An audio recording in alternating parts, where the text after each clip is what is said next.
بہت خوبصورت اور حسین تخلیق ہے، موتیوں سے بھی بڑھ کے قیمتی ہے، اور اللہ نے اس کو جو حسن دیا ہے وہ سب کے لیے نہیں ہے.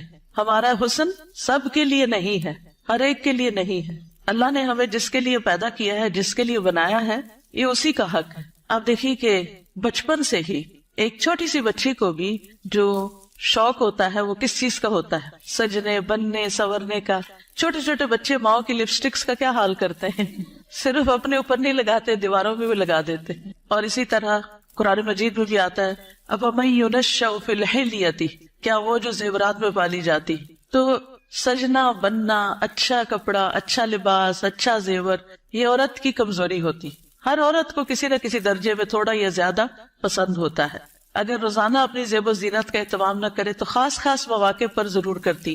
اور پھر اس میں بعض اوقات یہ ہوتا ہے کہ صرف زیب و زینت کرنے کا شوق نہیں ہوتا، اس کو نمایاں کرنے کا بھی بہت شوق ہوتا ہے. تو اس صورت میں پھر یہاں ایک امتحان شروع ہو جاتا ہے کہ ہمیں یہ زیب و زینت کس کس کے سامنے ظاہر کرنے کی اجازت ہے اور کس کے سامنے نہیں. تو یہ چھوٹی سی کتاب ہے، اس آیت سے متاثر ہو کر تحریر کر دی گئی. بہت سے لوگ کہتے رہتے ہیں کہ اپنی تفسیر لکھیں، لیکن اس کا تو وقت نہیں، سوچا چلے ایک آیت ہی صحیح.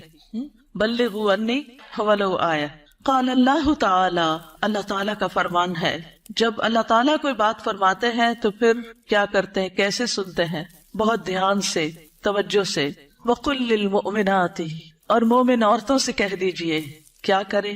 اپنی نگاہیں نیچی رکھیں، یعنی اپنی نگاہوں کی حفاظت کریں، اور اپنی شرم گاہوں کی حفاظت کریں، اور اپنی زینت ظاہر نہ کریں، اپنی خوبصورتی نمایاں نہ کریں سوائے اس کے جو خود ظاہر ہو جائے، اور اپنے سینوں پر اپنی اوڑھنیاں ڈالے رکھیں، اور اپنی زینت ظاہر نہ کریں سوائے اپنے شوہروں کے، یا اپنے باپ کے، یا اپنے شوہروں کے باپ کے، یا اپنے بیٹوں کے، یا اپنے شوہروں کے بیٹوں کے، یا اپنے بھائیوں کے، یا اپنے بھائیوں کے بیٹوں کے، یا اپنی بہنوں کے بیٹوں کے، یا اپنی عورتوں کے، یا اپنے غلاموں کے، یا وہ زیر دست مرد جو کسی اور قسم کی رغبت نہ رکھتے ہوں، یا وہ بچے جو عورتوں کی پوشیدہ باتوں سے ابھی واقف نہ ہوئے ہوں، اور اپنے پاؤں زمین پر مار کر نہ چلیں کہ ان کی پوشیدہ زینت لوگوں کو معلوم ہو جائے. اور اے مومنو، تم سب مل کر اللہ سے توبہ کرو تاکہ تم کامیاب ہو جاؤ. یعنی اس حکم کی کہیں نہ کہیں جو خلاف ورزی ہوتی ہے اس پر توبہ کرو تاکہ کامیاب ہو سکو.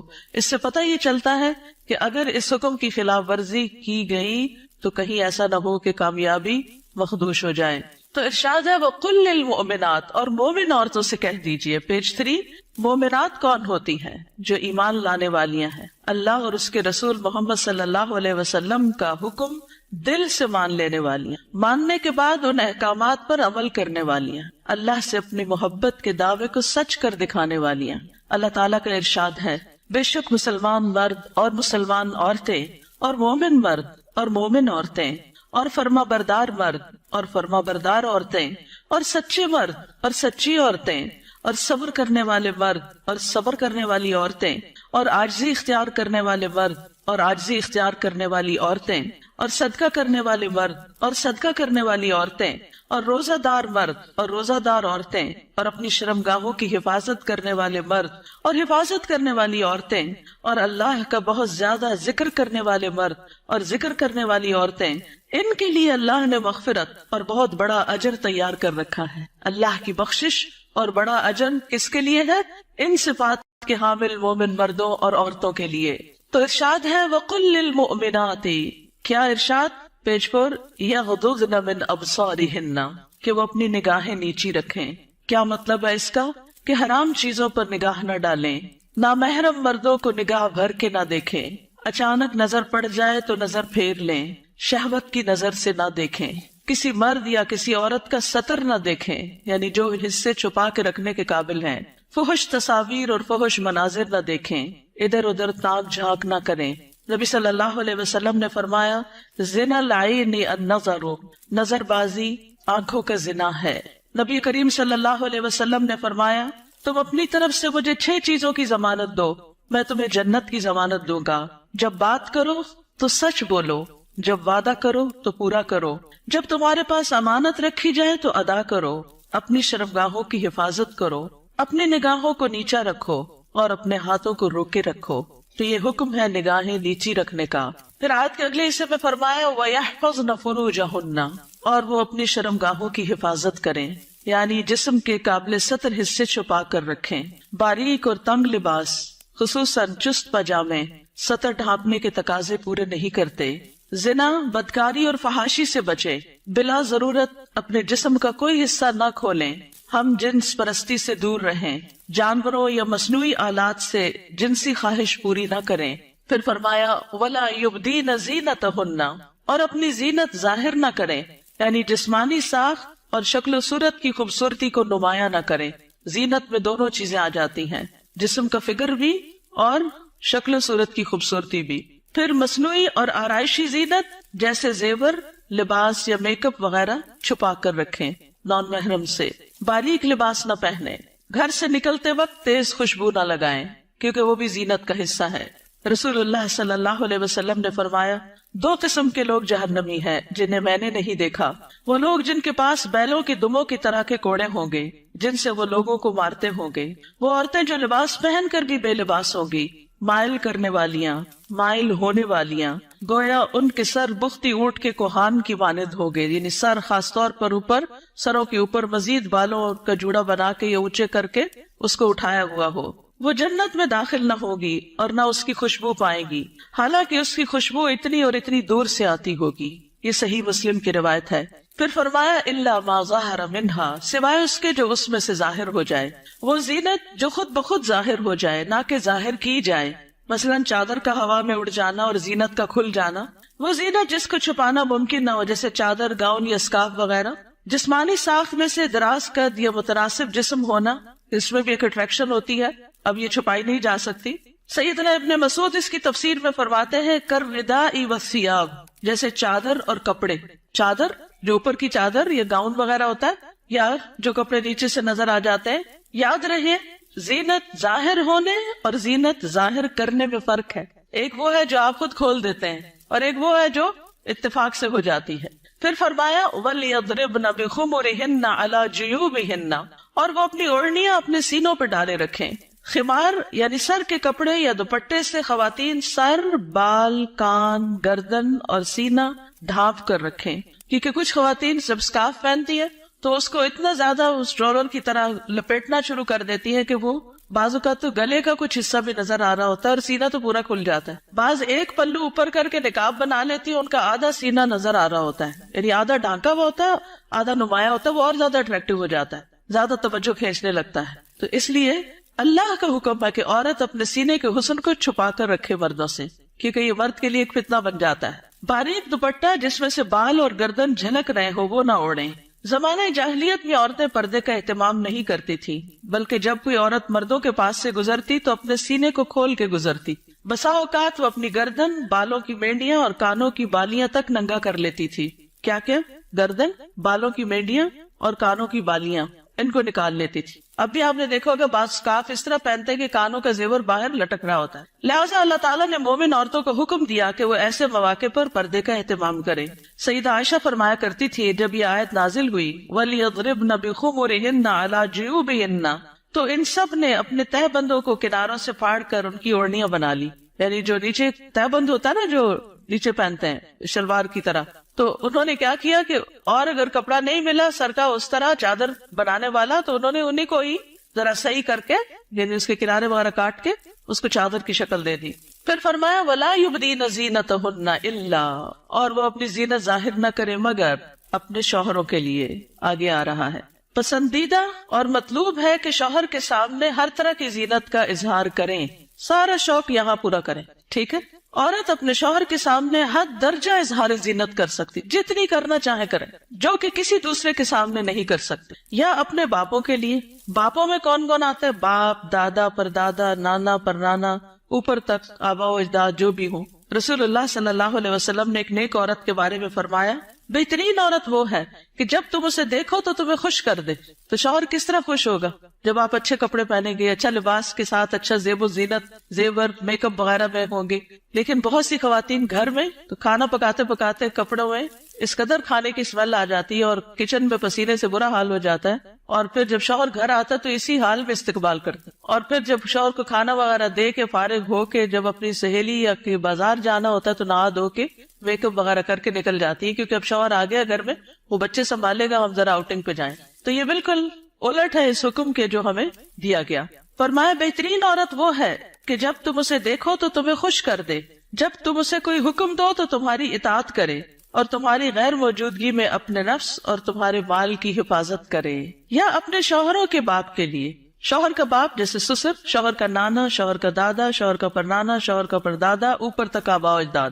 یا اپنے بیٹوں کے لیے، بیٹوں میں بیٹے، پوتے، پڑپوتے، نواسے، پڑنواسے، نیچے تک سب آ جاتے ہیں۔ یا اپنے شوہروں کے بیٹوں کے لیے، شوہر کے پوتے، شوہر کے نواسے، نیچے تک، یعنی ستیلے بیٹے بھی، اس میں شوہر کے بیٹے اور ان کے آگے بچوں کے بچے بھی سب آ جاتے ہیں۔ یا اپنے بھائیوں کے لیے، سگے بھائی، ستیلے بھائی، رضائی بھائی، تینوں اس میں شامل ہیں۔ یا اپنے بھائیوں کے بیٹوں کے لیے، سگے بھائیوں کی اولاد، ستیلے بھائیوں کی اولاد، رضائی بھائیوں کی اولاد، یعنی بھتیجے، بھتیجوں کے بیٹے، پوتے وغیرہ۔ یا اپنی بہنوں کے بیٹوں کے لیے، سگی بہنوں کی اولاد، ستیلی بہنوں کی اولاد، رضائی بہنوں کی اولاد، یعنی بھانجے، بھانجوں کے بیٹے، پوتے وغیرہ۔ یا اپنی عورتوں کے لیے، قابل اعتماد اور باکردار عورتیں۔ نبی کریم صلی اللہ علیہ وسلم نے فرمایا لا تباشر المرأة المرأة، پہلی تابت پیش ہے، ٹھیک کر لیجئے، لا تباشر المرأة المرأة فتنعتها لزوجها كأنه ينظر إليها، کوئی عورت کسی عورت کے جسم کے ساتھ جسم نہ لگائے۔ بعض اوقات لوگ حق کر رہی ہوتی ہیں لڑکیاں ایک دوسرے کو تو اتنا زیادہ چپک جاتی ہیں ایک دوسرے سے، یہ بھی درست نہیں۔ اور پھر اس طرح بھی کہ وہ اپنے شوہر سے اس کا حلیہ بیان کرے، یعنی جس طرح وہ فیل کرے اس عورت کو، پھر گھر جا کے اپنے میاں کو اس کی ساری تعریف کر کے بتائے کہ گویا وہ اسے دیکھ رہا ہے۔ یا تمہارے دائیں ہاتھ جن کے مالک ہوئے، لوڈیاں اور غلام مراد ہیں یہاں، لیکن جو گھریلو ملازمین ہیں یہ لوڈی غلام میں شامل نہیں ہوتے، ان سے احتیاط برتنی چاہیے۔ گھریلو مرد ملازمین کے ساتھ گفتگو میں محتاط رویہ اختیار کرے، جیسے ڈرائیور ہو، چوکیدار ہو، ان کے ساتھ بہت ہنس کے بات کرنے کی ضرورت نہیں۔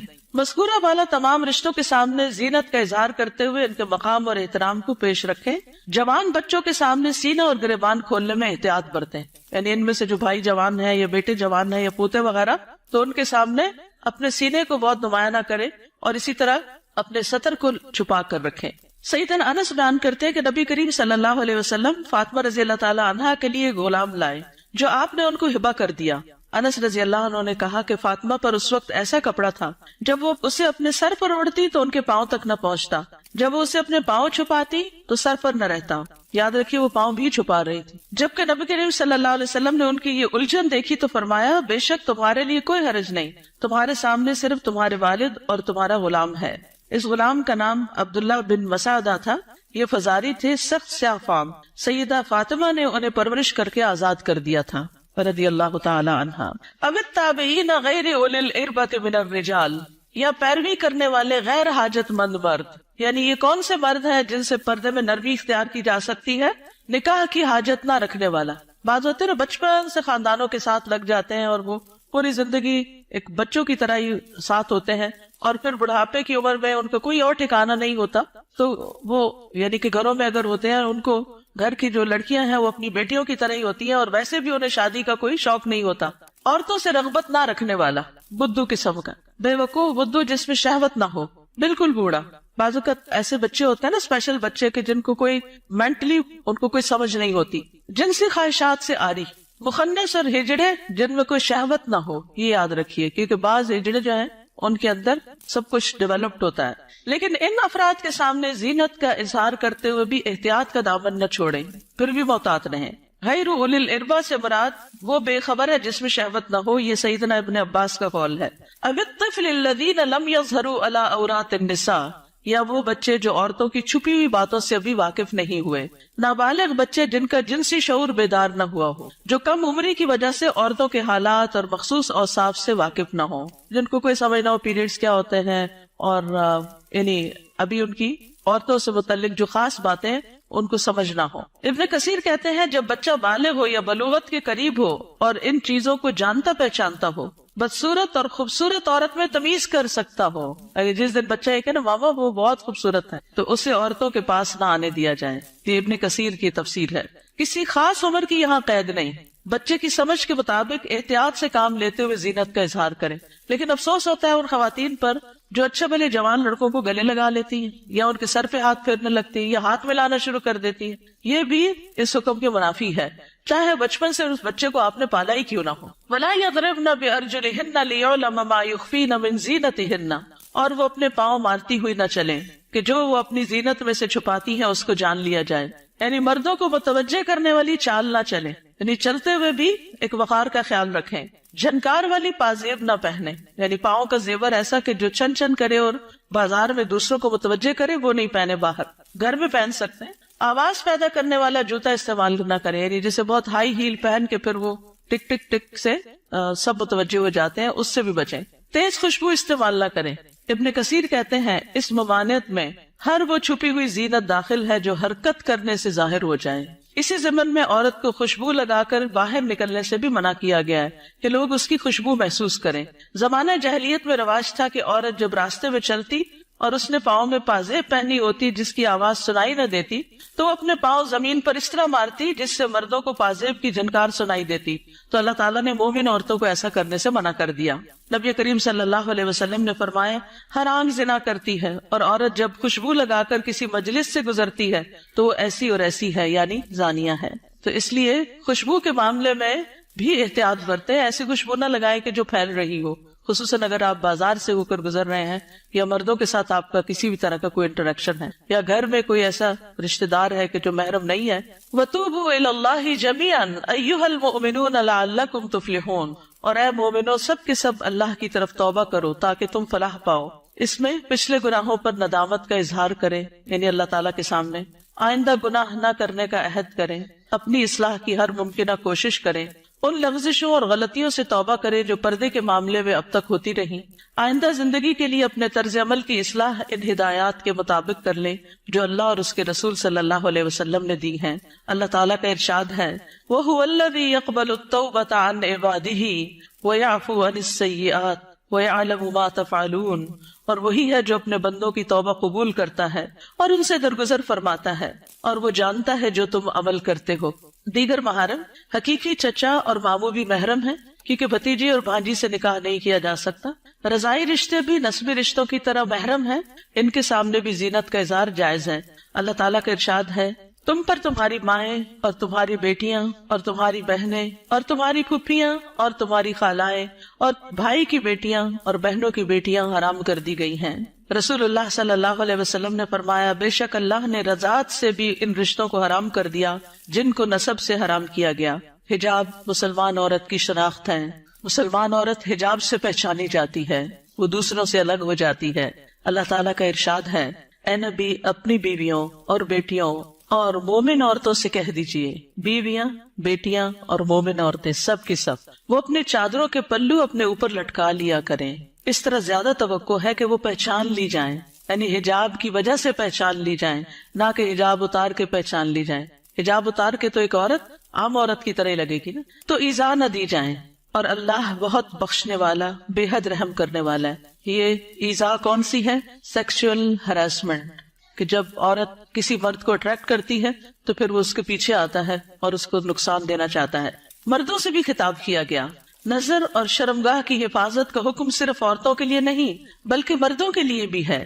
اللہ تعالیٰ کا ارشاد ہے مومن مردوں سے کہہ دیجئے اپنی نگاہیں نیچی رکھیں اور اپنی شرمگاہوں کی حفاظت کریں، یہ ان کے لیے پاکیزہ تر ہے، بے شک اللہ خبر رکھنے والا ہے اس کی جو وہ کرتے ہیں۔ یعنی اللہ سبحانہ وتعالیٰ کو سب پتا ہے کہ وہ نگاہیں نیچی رکھتے ہیں یا نہیں رکھتے۔ سیدنا جریر بن عبداللہ سے روایت ہے، وہ کہتے ہیں میں نے رسول اللہ صلی اللہ علیہ وسلم سے اچانک نظر پڑ جانے کے بارے میں سوال کیا تو آپ صلی اللہ علیہ وسلم نے مجھے حکم دیا کہ میں اپنی نظر پھیر لوں، یعنی اگر کسی عورت پر نظر پڑ جائے تو پھر اس کو دوسری طرف پھیر لوں۔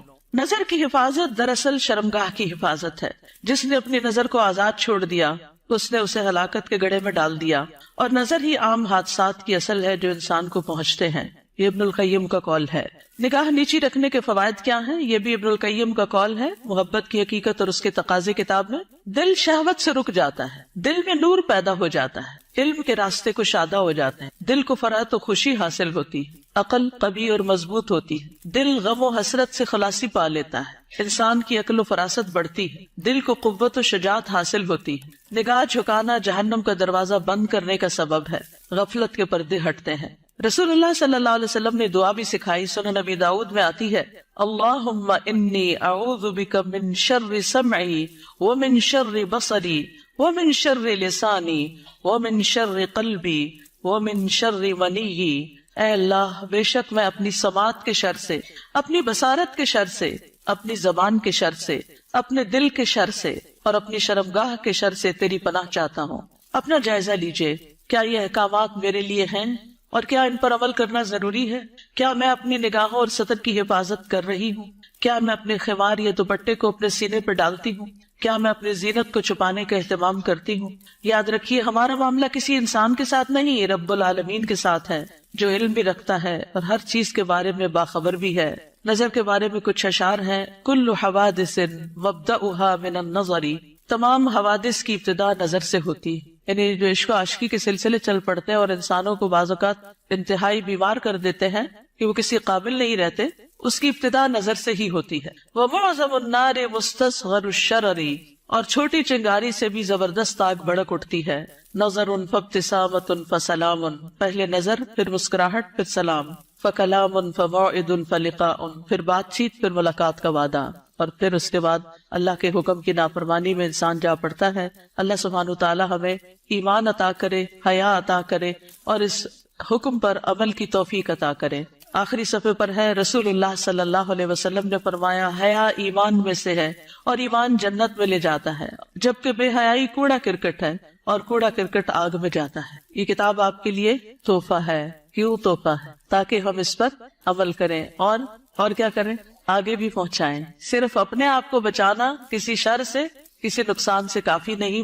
اس کا ایک محرک یہ بھی تھا، اس چھوٹے سے پمفلٹ کو لکھنے کا، کہ بہت دفعہ مجھے خود یہ سننے کو ملا، بتایا گیا کہ کہاں ہے قرآن میں پردے کا حکم۔ آپ اپنے کالج میں، یونیورسٹی میں کولیگ سے بات کریں تو کہیں گے کہاں لکھا ہے قرآن میں؟ تو کوئی نہیں پردے کا حکم، یہ تو تم لوگوں نے خود ہی گاؤں سکاف چڑھا لی ہے۔ تو اگر یہ چھوٹی سی کتاب آپ کے پاس ہوگی تو فوراً دلیل نکالنا آپ کے لیے آسان ہو۔ ٹھیک ہے، آپ میں سے کوئی کچھ کہنا چاہتا ہے؟ آپ کی وجہ سے اگر ایک خاتون بھی اپنے اس حکم پر عمل کر لیتی ہے تو آپ کے لیے صدقہ جاریہ ہوگا۔ کم از کم 2 لوگوں کے ساتھ مل کے یہ کتاب ضرور پڑھ لیجیے۔ استاذہ، ایک بات دل میں آئی تھی، ایک پیج نمبر اس پہ ہے نا کہ نگاہ نیچی رکھنے کے فوائد، تو جیسے اس میں سارے فوائد لکھے ہوئے کہ دل میں نور ہوتا ہے اور علم کے راستے کشادہ ہو جاتے ہیں، غم سے چھٹکارا مل جاتا ہے، عقل قوی ہوتی ہے، غفلت کے پردے ہٹتے ہیں، جہنم سے انسان بچ جاتا ہے۔ تو دیکھیں، ایک راستہ کھول کے نا نظر کو بہکانے والا شیطان نے ہمارے لیے کتنے راستے بند کر، تو اس پہلا جو راستہ ہے اس کو وہی اگر ہم بند کر دیں نا تو ہم پھر آگے انشاءاللہ یہ سارے راستے خود بخود کھل جائیں۔ بالکل۔ اور اس میں آپ دیکھیے کہ بہت سی ایسی خواتین کے مسائل، بہت سی لڑکیوں کے مسائل، اچھی بھلی سمجھدار لڑکیوں کے مسائل، اور خصوصاً اب موبائل کی وجہ سے اور ویڈیو چیٹنگ کی وجہ سے جو مسائل پیدا ہو رہے ہیں، اور تصویر کا اتنا فتنہ عام ہے کہ ہر چیز ہی کی تصویر بن بن کے شیئر کی جا رہی ہے، اس کی وجہ سے یہ مسائل اور بھی زیادہ بڑھ گئے ہیں۔ اور بعض اوقات انسان ایسے فساد میں جا پڑتا ہے کہ جس کی عقل پہ بھی پردہ ڈال دیتا ہے، پھر اس میں نہ اپنی عزت کی پرواہ ہوتی ہے، نہ ماں باپ کی، نہ کسی دین کی اور نہ کسی اور کی۔ تو اس لیے بہت ضروری ہے کہ اس چیز کو عام کیا جائے اور لڑکیوں کو اس فتنے سے بچایا جائے۔